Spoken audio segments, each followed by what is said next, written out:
a economia queda cresce. Agora vou comparar com, por exemplo, em 2026, o tem crescimento nominal de 4,1%, com o término de placa está mais de 3 milhões de florin extra de economia. Então, nossa economia de 2026 está afgerond 8,1 bilhão de florin. E para o que está em 2027, nós temos 8,4 bilhões de florin, então tem mais de 3 milhões extra no crescimento. Nós estamos monitorando de uma base regular, por exemplo, donadora de trabalho novo, das companhias novas que estão dando trabalho, sempre tem crescimento dessa aqui, mas coisas tem permisso para negócio novo, tem cupom de trabalho, continuamente está queda crescimento, depois a economia de Aruba é uma economia hope forte, tem hope custa passar around o mundo, mas a nossa economia é uma economia hope forte,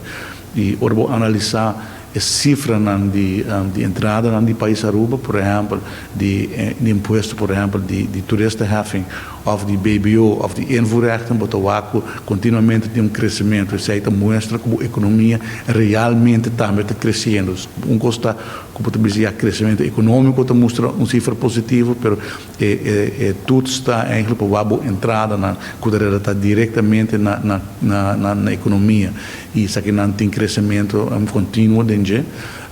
e, por exemplo, também o qual que nós estamos com a entrada no governo de imposto de ganância, de winstbelasting também a subir, que está demonstrando que em 2025 a companhia não ganha mais placa que o prometo. Então, se não está desaroyando, que era um positivo para nós por com certeza, visto que a economia de Aruba está indo bom e cumprindo com a norma financeira, por visto também que o manejo financeiro está prudente e está cumpre com o requisito não legal. Recentemente, nós mira entrada, por exemplo, declaração de Banco Central que o dividendo não vai subir, para sobre ter mais ganância, então continuamente tem desenvolvimento positivo e pero também tem retornando a parte de manejo do país Aruba e desejo de ministro nós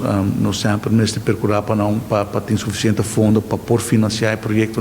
e para 2027 essa que está em caso tem suma alocar também para inversão e de agora para fim de ano